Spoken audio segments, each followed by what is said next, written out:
I will make a healthcare accessible for all. I will protect the environment. 5 figurative of advocacy. I will be the light that ends the I will be the ends the corruption. I will be the ends I will be the ends the I will be the ends I will be the ends of darkness of the corruption. I will be the plan. Good morning everyone. My name is Sarah Dumanuel. This is my advocacy in campaign 5 literal and advocacy. I will give a free education for every child. I will fight corruption in the government. I will create more jobs for the people. I will protect the environment and I will make healthcare accessible for all. 5 figurative of advocacy. I will be the light that ends of darkness of the corruption. I will be the plant the seed of hope in people.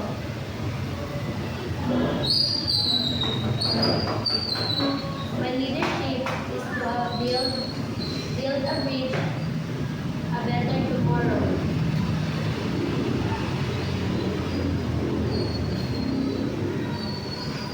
I will be the voice of the voiceless. Together we will build a nation.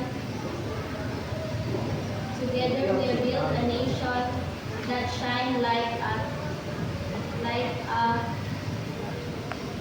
morning sun. 5 literal of campaign. I will give free education. I will create jobs. I will fight corruption. I will protect nature.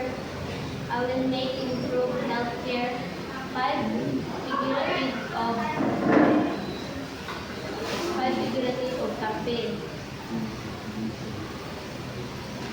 I will be the light that ends of Huwag ka pang lang. Huwag ko lang. Huwag ko lang.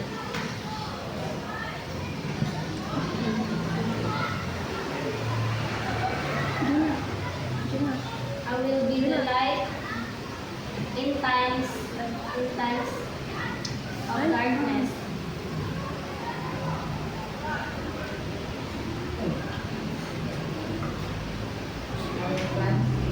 I will plant seeds of hope for a Filipino heart. I will stand as a shield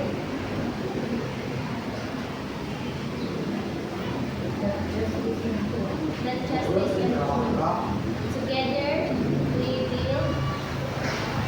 build a nation. We will rise strong. We will rise strong. With hope in the people of our nation. Good our nation. Argumentative text. Title is Education Ends Poverty. Education helps people escape poverty. UNESCO 2023 say every extra year in school. Every extra year in school.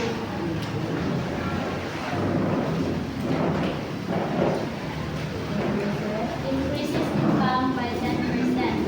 About 5.9 million children are out of school. PSA 2022 people with college degrees earn 30,000 to 40,000 a month, while others earn of 10,000.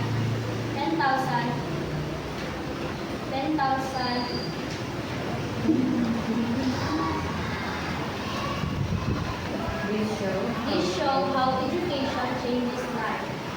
Education is the